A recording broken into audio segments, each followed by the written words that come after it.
Inilah pebreeding yang bisa menjadi inspirasi bagi Anda para penghobi, dari kecil hingga tumbuh dan bisa berkembang.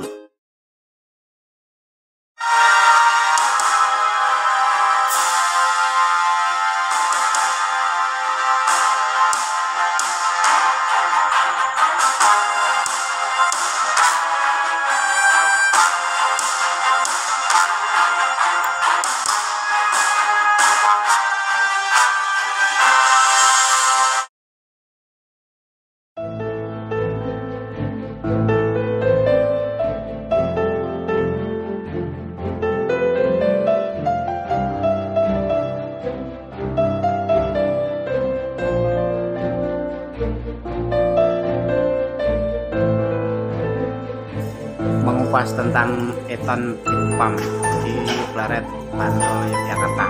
Nah, farm ini terbilang baru dalam arti tahun 2020 baru berdiri, tepatnya saat awal masa pandemi. Keseriusan dalam mengembangkan burung puter-pelung, ayo ikuti, simak kabar yang satu ini dengan Mas Endang Tonari atau Eton Farm.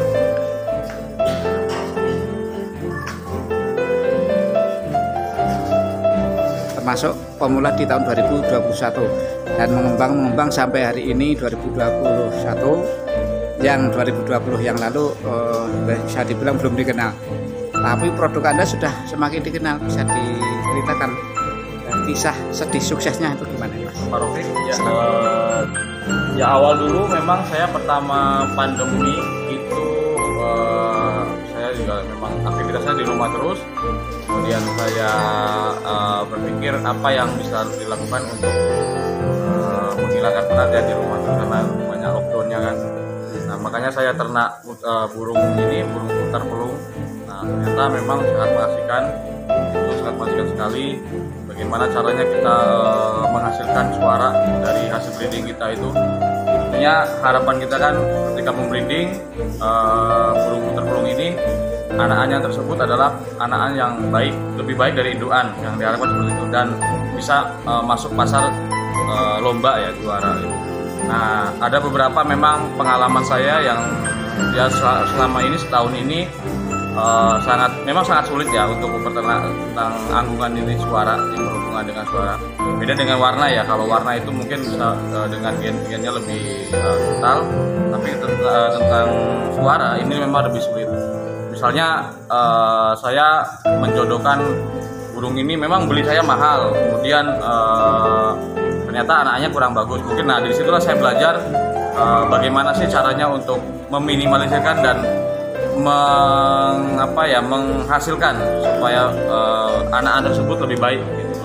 Nah, diantaranya saya biasanya pakai terah ya. Jadi rumusan saya terah, indukan itu terah, belinya memang ada beberapa yang terah, dan tapi saran saya memang carilah peternak yang kita mau beli itu benar-benar peternak yang jujur, karena banyak peternak juga ada yang memang terah kurang jelas juga ada. Jadi carilah peternak yang mau kita beli untuk induan itu terah yang jujur. Jadi supaya kita memang beli terah itu benar, jangan beli asal kitir doang. Di online juga banyak jualan kitir gitu juga kan, tapi pastikan peternak yang jual itu terah yang benar. Ini dulu memperbaiki hasil anakannya itu, pertama saya suara puternya depannya bagus, tengahnya panjang, kemudian ujungnya kurang. Nah, saya kemudian kombinasiin yang betina, misalnya yang jantannya seperti itu, betinanya yang sedang tapi ujungnya bagus.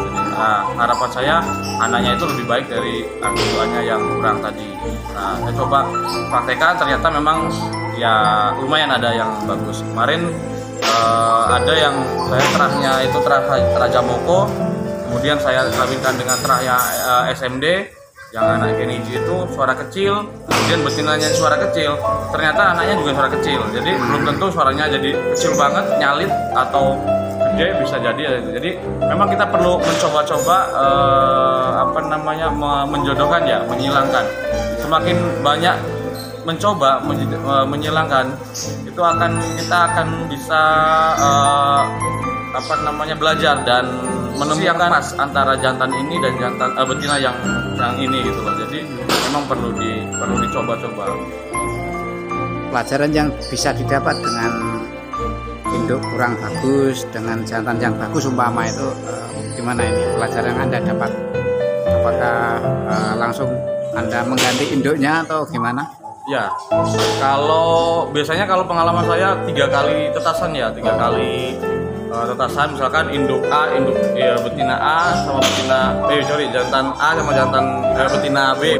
Kemudian anaknya kita pantau 3 kali hasil tetasan itu. Misalkan tetasan pertama itu bagus, kemudian tetasan kedua jelek, tetasan ketiga jelek, ya udah berarti memang ini artinya ini bisa berhasil dikategorikan berhasil karena di tetasan satu ini ada yang berhasil gitu. Kemudian kalau kita misalkan satu jodoh satu, tetasan satu gagal, tetasan kedua gagal, ketiga gagal, udah harus diganti. Komposisinya harus diganti, betinanya atau jantannya harus diganti. Ya, trialnya cuma 3 kali aja ya? 3 kali, biasanya saya 3 kali. Tapi ada beberapa yang 2 kali, sekali, atau ada yang random. Misalkan jantannya memang bagus, kemudian jadi stoknya betina yang banyak seperti itu, bisa jadi seperti itu juga. Tapi biasanya kalau kayak gitu kurang marem nanti hasilnya kita mencobanya. Kalau 3 kali coba tetasan itu biasanya kita lebih tahu komposisi yang mana yang kurang yang bisa ditambahkan. Misalkan tengahnya apa? Kalau saya memang jantan sama betina itu memang harus pengaruh sama-sama pengaruh.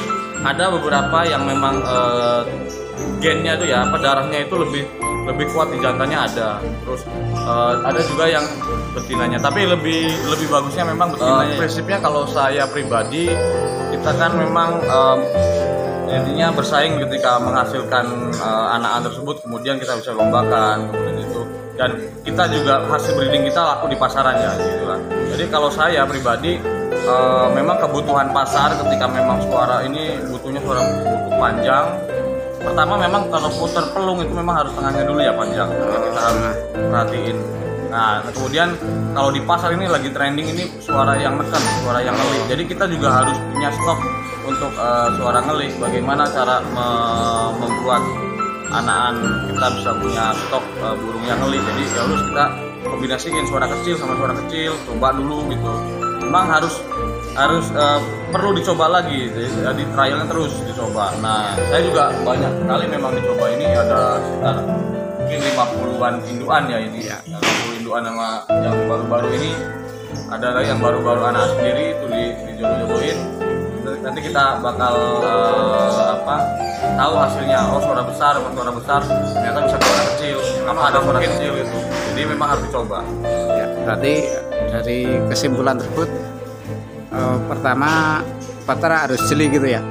Ya harus jeli dan harus mencoba dan harus kita berani untuk spekulasi mencoba itu loh. Ketika burung yang kita beli memang mahal, ya udah kita coba dulu yang sama jodohin sama yang murah, bisa jadi dapat bagus juga. Belum tentu burung murah itu jelek gitu loh. Gitu ya. Makanya diperhatiin dulu asal beli darahnya itu benar-benar terah yang bagus gitu. Jeli, hati-hati, lihat terah itu ya? Ya, lihat terah sama itu. Ya, oke, para pemirsa, sedikit mengupas tentang Mas Eton awal breeding hingga bisa meraih prestasi.